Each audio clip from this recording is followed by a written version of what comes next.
पळत येतंय 10 मिनिट धरून चला म्हणलं की. आणि तुम्ही मालक झालात आणि मी चोर झालोय आणि मग मला काम सांगत जाऊ नको.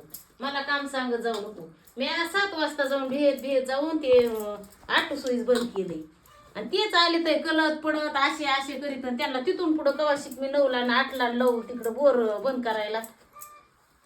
आता गावातल्या लोकांना घरचे काम सांगायची होय.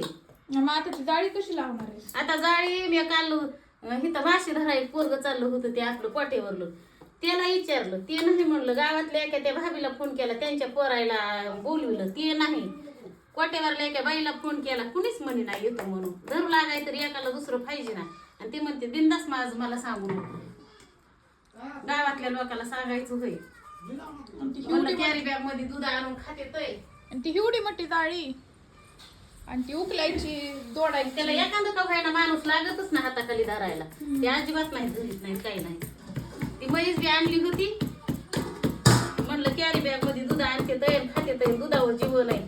त्या म्हशीला टुकून बघानात पाणी पाजनात धार काढीनात काही करीनात आणि तेवढं भरलेलं दुधाचं कॅन पटकिनी उचली तेत की पळत येत. अगं ते दूध काढून घ्यायला लागले ना असे बघत येत किती काढून घेते ते खायचंय त्यांना. असला चाळ आहे तुझ्या बापाच्या आगात. त्यांचं जर कौतुक सांगायला गेलं ना तर राहिलेलं जीवन माझं पुरायचं नाही. त्यांच्या कौतुकामध्ये रात्री त्यांना मी म्हणलं आता रोज मी शिळी भाकर खात असते. आता काल भाकरच उरली ना म्हणून म्हणलं उलसा गऱ्याचा शिरा करा. मग गरा भाजतानीच त्यांना विचारले बघ कधी चवा खा नग म्हणले मला. मी म्हणलं खा की तू पण ते टाकून करायचं आहे म्हणले नग. आणि शिजायला लागला की दे इकडं कुठं येते. मग अचानक कुठला द्यायचा त्यांना. बरं दे नका खायला. मी म्हणलं शिजतोय बरं झालं बाय खायला लागले उलसा. आणि मग मला लगेच झोपायचे. तुला माहिती नाही हे झोपले उठत नाही. मग द्यायचा का बिना शिजविलेलाच. एखादी पहिल्या जमान्यात नव्हत्या का ग सासरवास करीत तसा मला सासरवास आहे तुझ्या बापाचा. सगळे नामाने रड झाले माझ्यामुळं आलं सगळं. मग त्यांना समजून सांगत जा. अगं समजून सांगाय ते काय माणसाला आता काय म्हणू तुला. समजून सांगायला ती काय आता नेमतं बाळ राहिलंय का. त्यांना भिजवायचं देणं घेणं नाही. डुकरांनी ज्वारी खाली त्यांना काही ना करायचं नाही. त्या म्हशीचं काही करायचं नाही. त्यांना काहीच नाही. फक्त त्यांना काहीतरी विकायला पाहिजे आणि ते विकलं तरी 1 रुपया घरी आणायचा नाही त्याचा. फक्त त्यांना दारू प्यायला पाहिजे. बरं विकलंय आता पस्तूर सगळा काटा काढलाय आता तरी कवार विकायचं. आता कुठं ते खड्डा खांदलाय त्या खड्ड्यात कुठं हिर खांदायची ती लोकांना द्यायची. आणि मला नको सांग जाऊन मला नको सांग जाऊन. 8 वाज शब्द त्यांना किती गोड बोला.